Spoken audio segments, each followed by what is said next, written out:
Hello, welcome to the History of Life and Evolution lecture video number 4. This is the last video of the series of the unit. Okay, so we've been talking about evolution, and we need to know what the evidence is for evolution, because there's got to be evidence to validate the fact that evolution is a theory. So let's talk about it. First thing we have is fossil evidence. And why is fossil? What do fossils tell us? They tell us about life from the past. Okay, and fossils tell us what exists in the past, and we can see what exists today. So you can compare life from the past to life from the present. So fossils tell us about life, and by the way, where it was, where on the earth it happened, and all these different things. So fossils give us a lot of information about the past. How do we tell the age of a fossil? All right. Well, there's a couple major ways of telling the age of a fossil. All right. Superpositioning means archaeologists, they go digging around in rock layers, and they go digging around in these layers, and they find fossils, for example. And then the idea is to date the fossil. Well, that's called superpositioning. How deep in the rock layer will give you a relative idea of how old it is. So superpositioning means you look for where a fossil is positioned in a layer. You can date those layers of rock, and then you can get a general idea of how old the fossil is. You don't have an exact age, but you have a relative age. So superposition is used to get what's called the relative age. A fossil's age compared to that of other fossils within rock layers. So superpositioning, relative age, they go together. All right, you don't get an exact age. When you do carbon dating or radiometric dating and you get an actual number and you say something is 5,730 years old, you got a pretty good idea of how old it is. That is called absolute aging. So when you're using the half-life method of using radiometric dating, that is absolute aging. When you use superpositioning, you are doing relative aging, and you're giving. So this fossil here, well, we know it's not quite 60. It's older than 60 million years because it gets younger as you come up. Deeper layers are older. Down here is 500 million. So this is in a rock layer that is just older than 60 million years old. So you can give a relative or around what age that fossil might be. All right. These fossils down here, they're older than 500 million years old because we've dated these rocks to about 500 million years. So these fossils are older than that because they are deeper than that. So we have relative aging. This is superpositioning, and it is not absolute aging. It is relative aging. And these are showing you different types of fossils. This one is called an imprint. You can tell it's imprint. This is called a cast, and this is called amber, where you find the tree sap and it hardens and it preserves an organism within the amber. So what does fossil records tell us? Well, they tell us that different organisms lived at different times.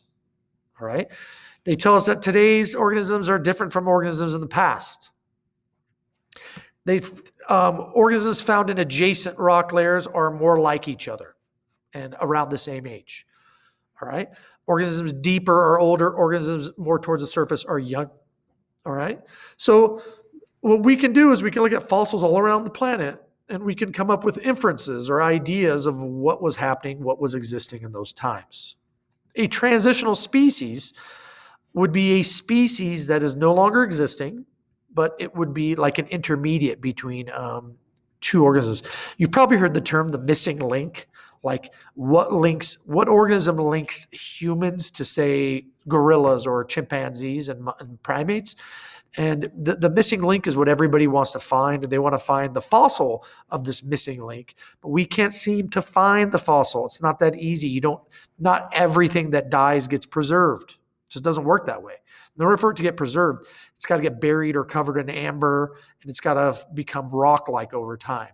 Not everything does that. Things don't always get preserved. So the transitional species, or the species that are intermediates, we can't always find them. We can't find their fossils out in the world because they just don't exist, or we just haven't located them yet and maybe they were not preserved, so they're just not around. So transitional species would be like what we call the missing link to humans, the transition from human to human and to, say, gorilla, or for human to chimpanzee. We just don't know. We don't know what they look like because we have not quite found them. Biogeography It's a study of locations of organisms around the world. Well, Darwin and Wallace, what they did is they went around the world and they noticed organisms in different environments in nearby regions. All right. They observed organisms, they seemed unrelated, but they had similar adaptations in regions that are far apart. So what does this mean? So if you take all the world and you were to smash it together in what we used to call Pangea, you will start noticing life related to geography. So what does that mean? Well, if you were able to put South America into that little nook of Africa, scientists have noticed that organisms that are in this part of South America are similar to organisms that are in this part of Africa. Does that tell us that the Earth at one point these pieces of Earth may have been connected, these large land masses? It does give us evidence that they were probably connected at one point. But due to thousands, if not millions and billions of years, and plates moving, now we know about plate tectonics, which is also a theory. We know that they moved away from each other and then they created, which created geographic isolation. And then these species eventually could have evolved into different species as a result of that. But we see similarities around the Earth. If we were to take all the parts of the Earth and smash them back together, there's certain regions that come together naturally as a result of the life in that area matching life in another area. Homologous structures. These are structures, and the word homo means, the prefix for homo means same. So same structure, homo structures, similar or same structurally, but they have a different function. So if you look at a human arm, a cat's front limb, a whale's flipper, and a bat's wing, they don't necessarily look like they're the exact same bones, but they are very, very similar structurally. They're bones in all these organisms. So they have same or similar structures, but they do different things. Humans' arms are for grabbing things. Cat's front limb is for walking. A flipper on a whale is for swimming, and a bat's wing is for flying. So they do different things, but they have the same structure. Just because they do different things doesn't mean that their structure is not related. Their structure is related. So these show you common ancestry. Okay. So what does this tell us? Early types of organisms probably have relatives that have similar structures as them. Okay. All right. And the term ancestor, you're going to hear this word a lot.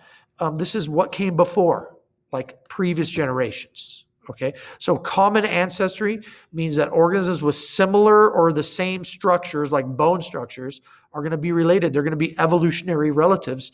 So we would say they have a recent common ancestor. Okay. Analogous structures. Now, these do not suggest ancestry. So this would be saying that, these insects, they have wings attached to their back, and this owl and this bat, they fly too. Since they all fly, they're totally related to each other. No, that's not true. Okay. Flying, them all being able to fly would be convergent evolution. They developed characteristics that were similar to each other. But are they related just because they fly? No, not necessarily. So analogous means different structures, but they do the same thing. So when we talk about convergent versus divergent evolution would mean, they all fly. They've all converged on their evolution and they all can fly.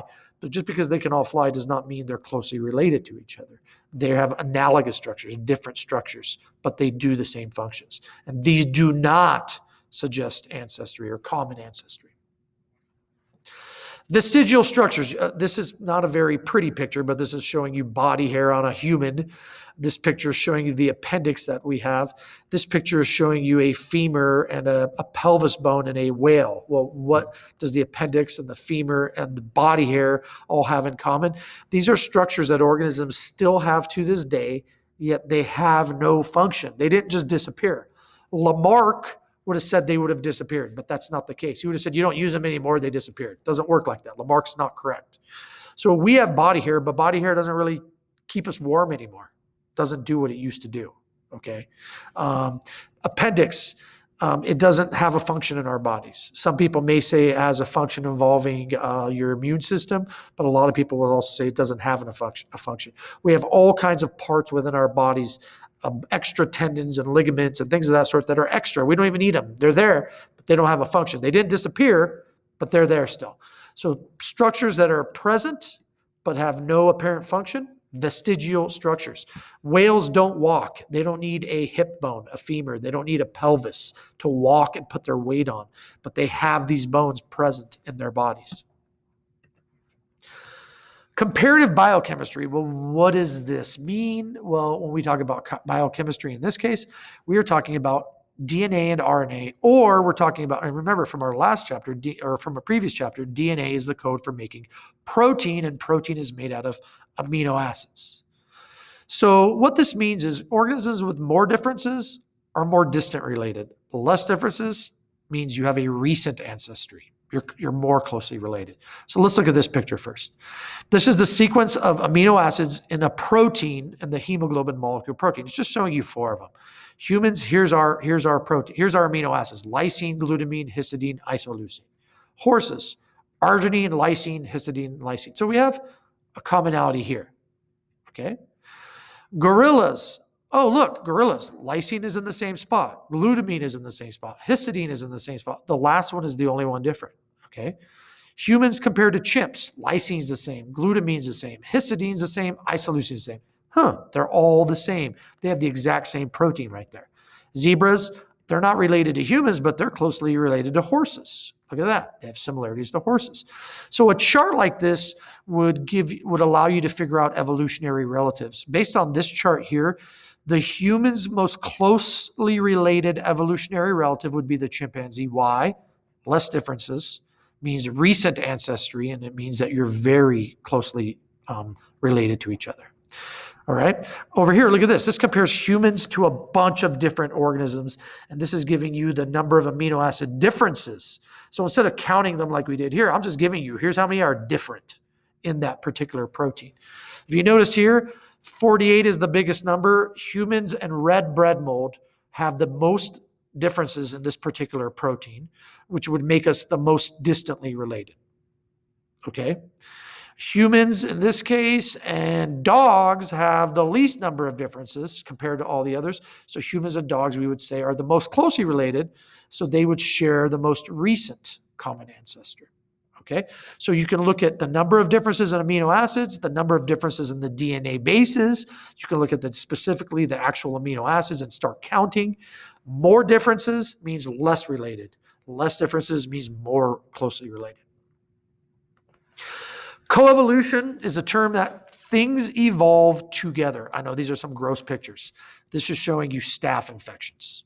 Okay, a lot of time they call them MRSA. What does that mean? Methicillin resistant, so antibiotic resistant Staphylococcus aureus infection. Why are they dangerous? If we don't have antibiotics that can kill them, they can infect your organs. Your organs will go sepsis and shut down, and you could die. Very, very dangerous if you have a staph infection, especially if that staph infection is an antibiotic resistant staph infection. So how do bacteria develop antibiotic resistance? Well, we say they have co-evolved with humans. So what have humans done? We produce antibiotics. Okay, we make antibiotics in laboratories. Pharmaceuticals make antibiotics. And what do? They kill bacteria. All right. But they don't necessarily kill all the bacteria. There's always a few that could survive here and there. The survivors, if you allow the survivors to repopulate, you now show up with a population of some crazy survivors or some resistant survivors. So let me give you an example of what humans commonly do. Humans get sick. Their doctor prescribes them antibiotics. They take and antibiotics are specifically for bacteria, not viruses. So you have a bacterial infection, you get prescribed antibiotics. You start taking your antibiotics and you start feeling better. Very quickly, you start feeling better, and then you do not finish your entire prescription. Okay, so your doctor says, take them for 10 days, and you stopped after 4 days or 5 days or 6 days. All of a sudden, some time passes, and you get sick again. And this time, your infection is way worse than it was the first time. What did you do to help that bacteria evolve? Here's what you did. By starting your antibiotics and not finishing them, you at first killed the weakest bacteria that you had inside of your body that were making you ill. By not finishing your prescription, you stopped the killing process. Okay? At that point, there were some bacteria that were able to survive, all right? The few that were able to survive, they were able to repopulate and duplicate themselves and duplicate themselves and duplicate themselves. And then you get sick again. And this time the antibiotics don't work. Why? Because when you took the antibiotics, you killed all the weak ones that were dying from the antibiotics right away, and you allowed the other bacteria that were still there to repopulate in a stronger fashion. So the second time you got sick, you got more sick. You helped the bacteria evolve by not finishing your prescription. When you finish your prescription, you kill all the weaker ones first, then you continue to kill some other ones, then your immune system kicks in and finishes off the process for you. Okay? When you stop taking your antibiotics, you have left a bunch behind that can repopulate inside of you internally and therefore get you sick again. And this time you're now getting sick by a much more dangerous population of bacteria. You killed the weak ones. You only allowed just the strong ones to survive, and just the strong ones repopulated, which means now you got a bigger problem on your hands. So this is how bacteria evolve with the use of humans using antibiotics. We help them evolve by not finishing our antibiotics, for example, or we help them evolve by taking antibiotics when we don't need them, and then that allows them to evolve. Okay? So when one species affects the evolution of another species, you have coevolution. All right? We'll stop there.